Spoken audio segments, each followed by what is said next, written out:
பத்திரப்பதிவு கட்டணத்தை திருப்பி வழங்காத அரசு அதிகாரிகள் மீது நுகர்வோர் நீதிமன்றத்தில் வழக்கு தொடரப்பட்டுள்ளது. விழுப்புரம் வழுதர் ரெட்டியைச் சேர்ந்த ஆரோக்கியசாமி தனக்கு சொந்தமான நிலத்தை மகன் பெயரில் பதிவு செய்ய கட்டணம் செலுத்திய நிலையில் இடத்தை நேரில் ஆய்வு செய்ய வேண்டும் என பதிவாளர் கிடப்பில் போட்டதால் வாங்கிய முத்திரை தாளை பயன்படுத்த முடியவில்லை.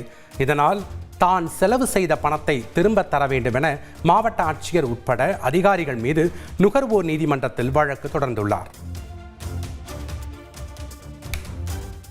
அவங்க என்ன சொன்னாங்க, ஒரு 22,000 ரூபாய்க்கு முத்திரைத்தாள் வாங்குங்க, ஒரு 8,360 ரூபா பணம் கட்டுங்க, பதிவு பண்ணிடலான்னு சொன்னாங்க.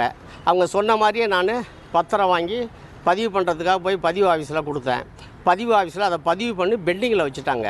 கிட்டத்தட்ட 7 மாதம் வரையில் எனக்கு அந்த பத்திரமே கொடுக்கல. நானும் பல முறை போய் கேட்டு அலைஞ்சு பார்த்துட்டு எனக்கு பதிவே தேவையில்லைன்னு நானே எழுதி கொடுத்து பத்திரத்தை வாங்கிட்டு வந்துட்டேன்.